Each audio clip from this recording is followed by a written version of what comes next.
Good morning dear student. आज हम लोग फर्स्ट ऑर्डर रिएक्शन देखेंगे। इससे पहले हमने जीरो ऑर्डर रिएक्शन उससे रिलेटेड सारे ग्राफ वगैरह देख लिए थे। तो फर्स्ट ऑर्डर रिएक्शन में सबसे पहले हम देखेंगे definition.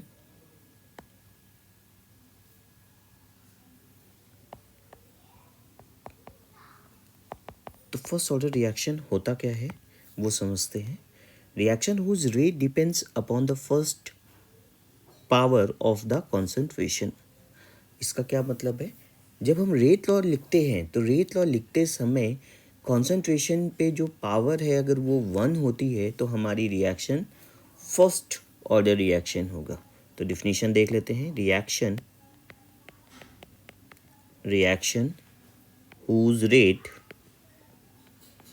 whose rate depends upon whose rate depends upon first power of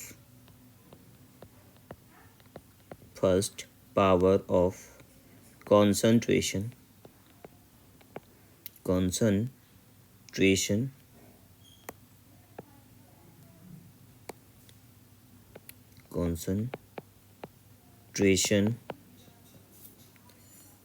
are known as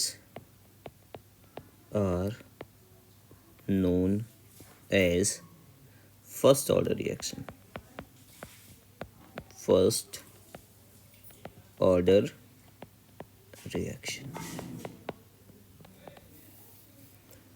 अब इसको थोड़ा उसमें देख लेते हैं। तो अगर मान लीजिए मेरे पास एक रिएक्टेंट ए है, वो कन्वर्ट हो रहा है किसमें? बी, यानी प्रोडक्ट बी में।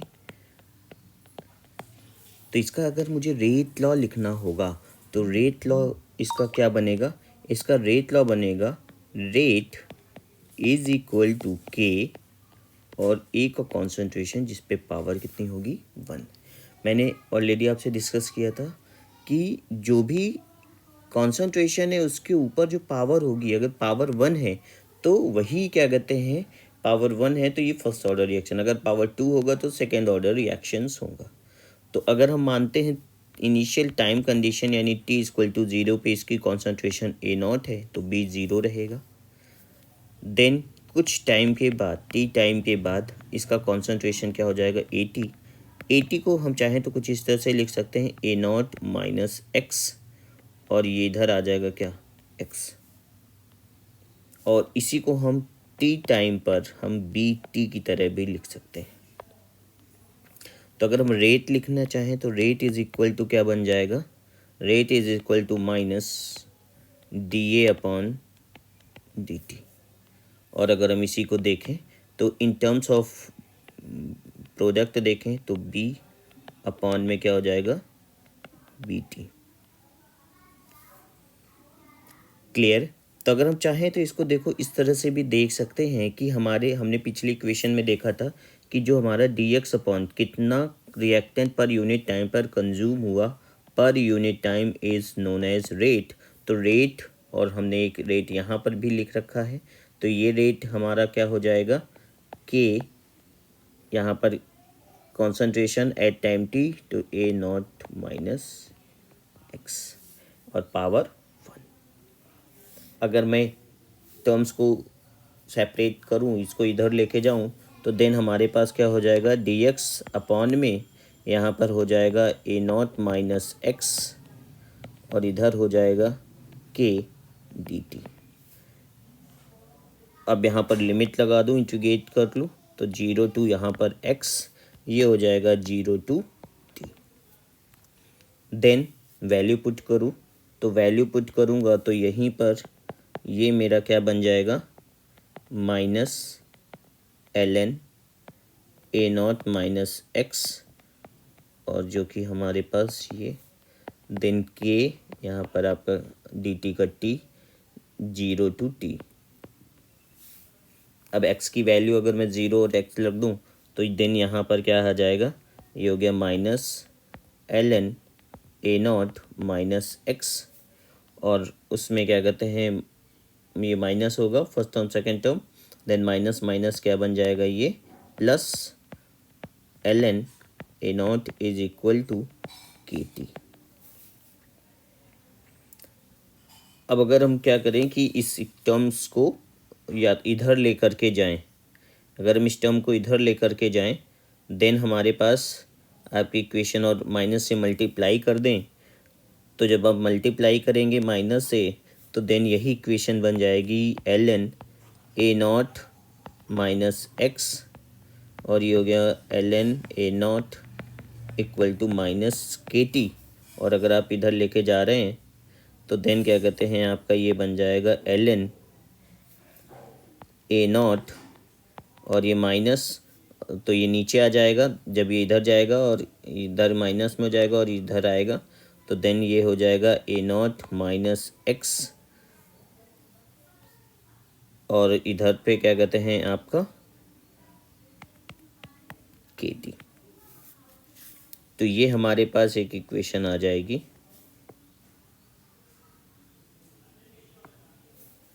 ये हमारे पास एक इक्वेशन आ जाएगी बेटा। क्लियर है? और इस पे क्या कहते हैं, अब इसी को अगर हम नेक्स्ट उस पे देखें तो यहाँ से क्या कहते हैं ये क्या बन जाएगा, इसका हम अगर यहाँ से एंटी लॉग ले लें तो यही इक्वेशन आपकी कन्वर्ट हो जाएगी। अच्छा, एक टर्म चाहे तो इस इक्वेशन से आप ये भी टर्म प्रूफ कर सकते हैं, आपका बन जाएगा देखिए ln, यहाँ से क्या कहते हैं आपका ए नॉट माइनस एक्स, जो मैंने इससे पहले उसमें बोला था ln ए नॉट माइनस के टी। सिंपली मैंने क्या किया है, मैंने क्या कहते हैं सिर्फ और सिर्फ क्या कहते हैं इस टर्म को इधर लेकर के गया हूँ, इधर लेके गया हूँ तो ये माइनस से सॉरी प्लस में हो गया। क्लियर?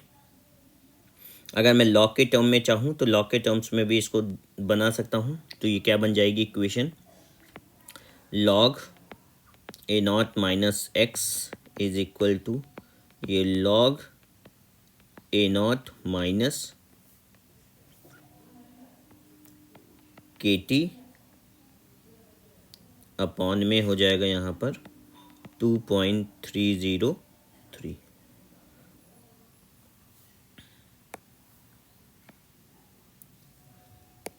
तो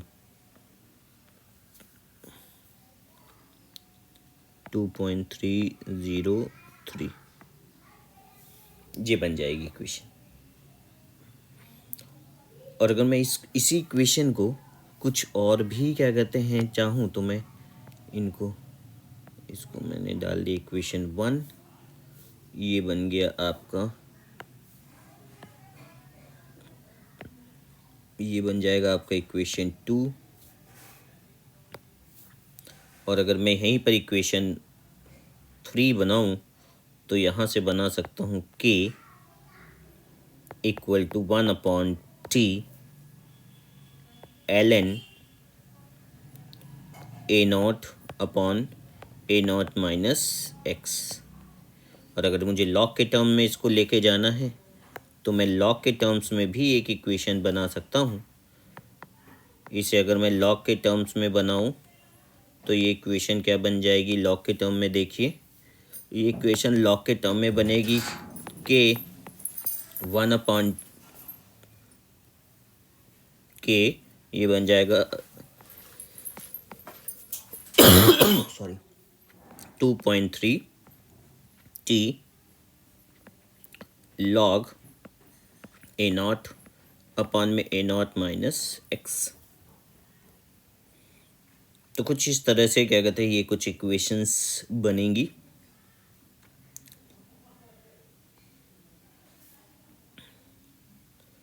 अगर चाहें तो हम क्या कहते हैं इसको एंटी लॉग वाली भी एक इक्वेशन डिस्कस कर लेते हैं। अगर मैं दोनों तरफ एंटी लॉग ले लूँ तो एंटी लॉग लेने के बाद ये इक्वेशन कुछ इस तरह से आ जाएगा, यहाँ से ln हट जाएगा और ये e की पावर बन जाएगा, तो क्या बन जाएगा ए नॉट अपॉन में A not minus x is equal to E की पावर के टी। और अगर मैं इस इक्वेशन को थोड़ा सा क्या कहते हैं और वो करूँ तो क्या कहते हैं ए नॉट के साथ भी क्या कहते हैं आपका ये बन जाएगा क्या, A not minus x is equal to A not E की पावर माइनस के टी। एंड इसी को हम ए टी लिख रहे हैं। अगर आप ध्यान से देखेंगे तो हमारे पास ये बन जाएगा A t is equal to A not minus के टी। तो ये कुछ आपकी क्या है इक्वेशंस हैं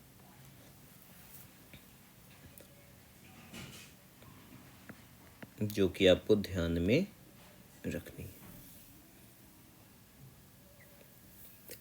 क्लियर है? तो चलिए नेक्स्ट बढ़ते हैं। इसी में अब हम कुछ टर्म देख लेते हैं,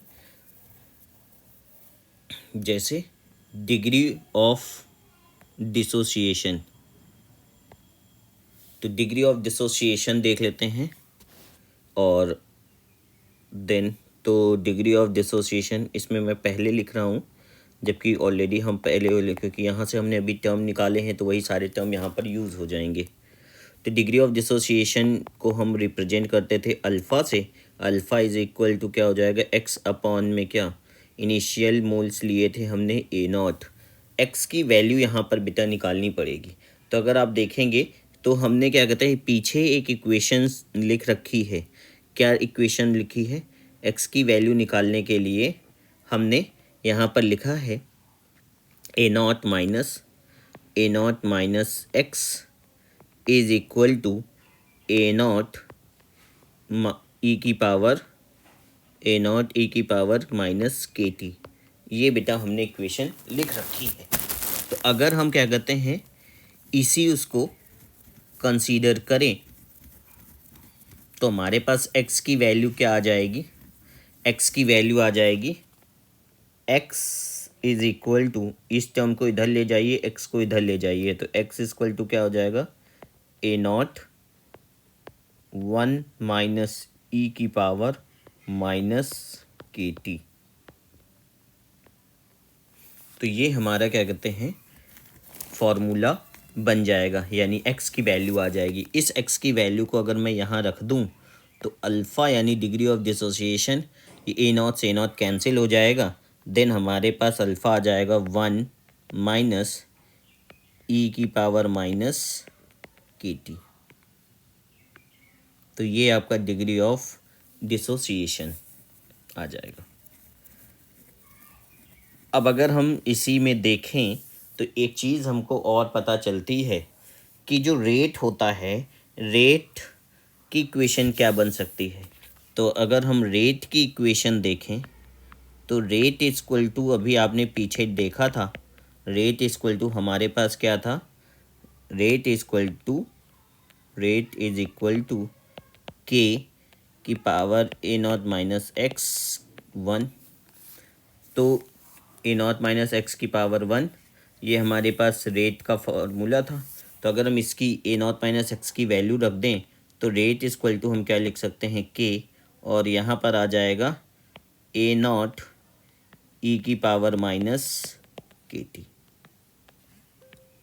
ये हमारे पास फॉर्मूला आ जाएगा।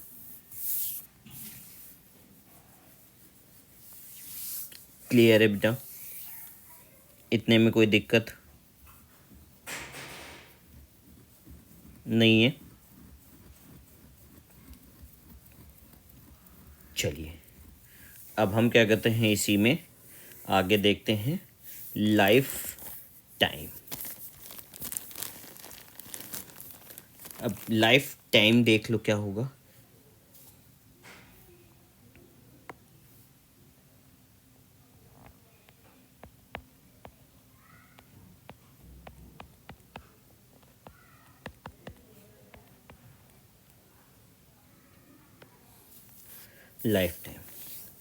लाइफ टाइम को हम रिप्रेजेंट किससे करते थे, TLT से।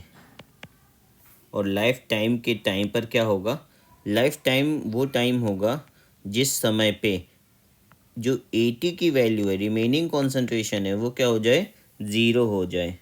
ठीक है, तो रिमेनिंग कॉन्सेंट्रेशन जीरो यानी ख़त्म हो जाए पूरा।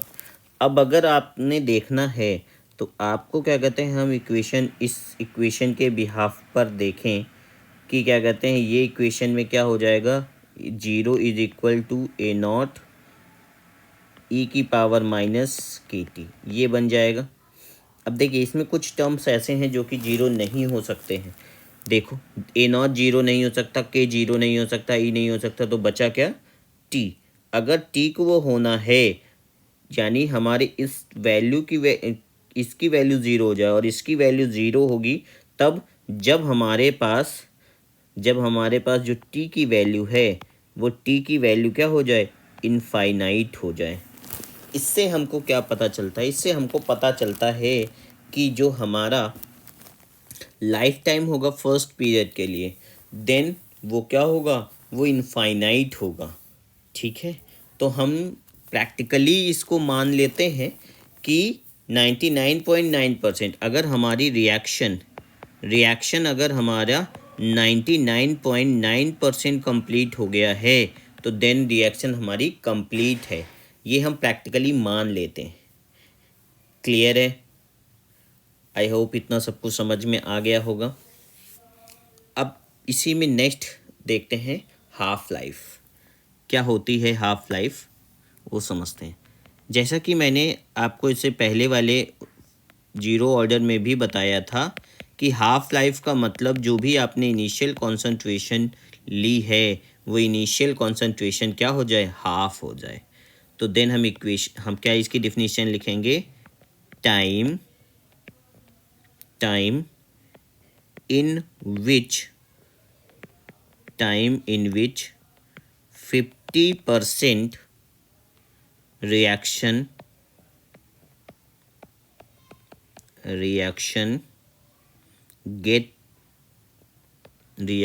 gets completion।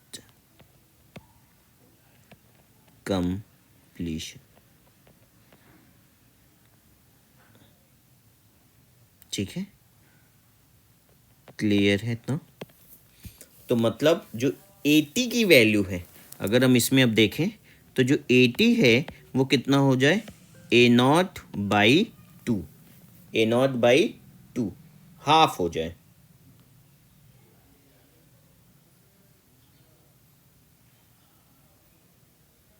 क्लियर है बेटा?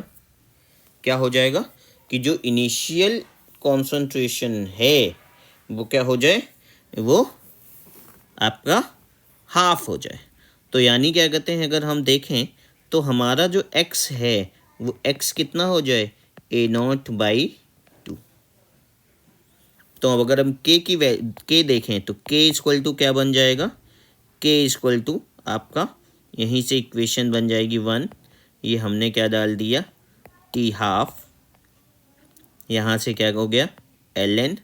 अब ऊपर क्या था, ए नॉट माइनस एक्स था ना, अगर ऊपर ऊपर क्या था, ए नॉट, तो हमने यहाँ डाल दिया ए नॉट और नीचे हो गया क्या, ए नॉट माइनस एक्स, तो एक्स की वैल्यू हो गई ए नॉट बाई टू, तो देन नीचे भी आप गया क्या आ गया, ए नॉट बाई टू। तो अगर आप देखेंगे तो ये ए नॉट से ए नॉट कैंसिल हो जाएगा, ये इक्वेशन क्या बन जाएगी, 1/t½ ln, और ये बन गया क्या, देन अगर हम t½ के लिए जाएं तो हमारे पास t½ के लिए इक्वेशन क्या बन गई, t½ is equal to 0.693 by के। तो ये हमारी t½ की इक्वेशन आ गई, हाफ लाइफ की इक्वेशन आ गई। तो इस इक्वेशंस को देखते हुए हम ये बोल सकते हैं कि जो फर्स्ट ऑर्डर रिएक्शन है, फर्स्ट ऑर्डर रिएक्शन में जो t½ है वो डिपेंड नहीं करेगा किस पे, इनिशियल कॉन्सेंट्रेशन में। First order reaction half life not depend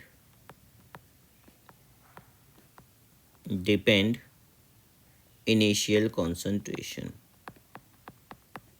initial concentration.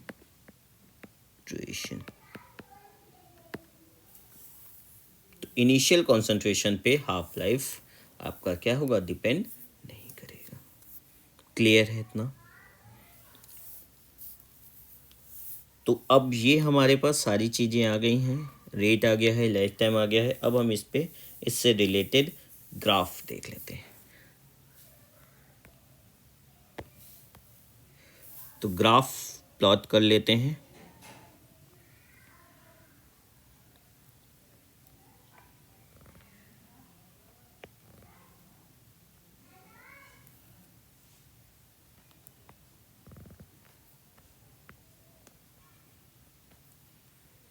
ये ग्राफ है, पहला ग्राफ है हमारा रेट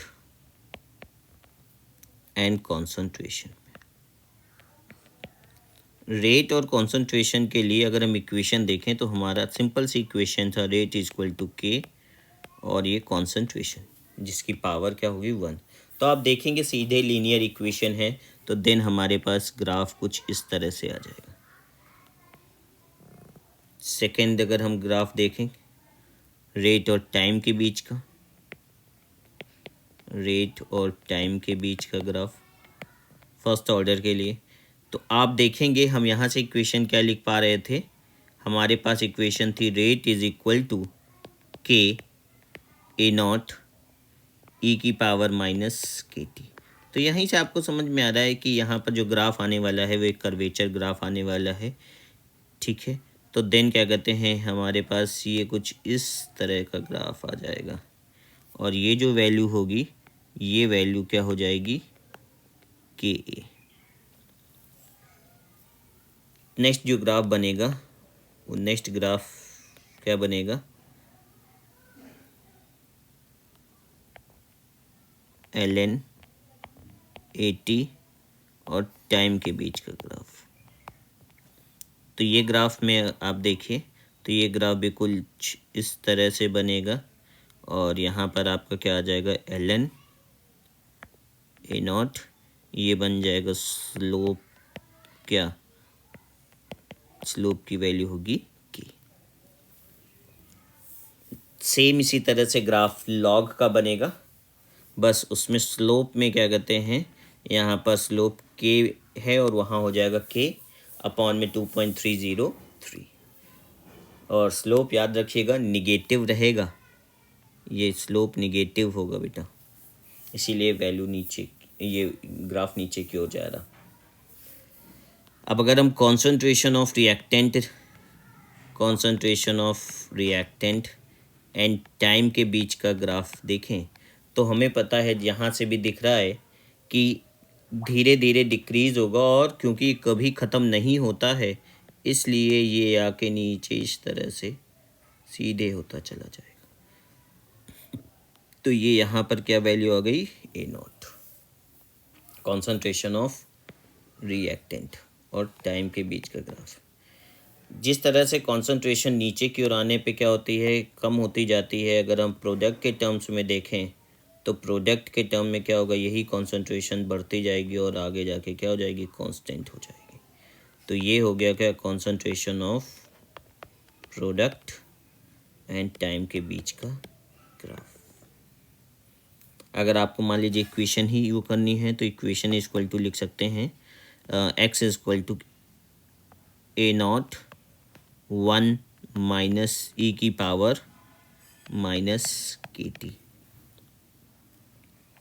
देन अल्फ़ा के लिए देख लीजिए, अल्फ़ा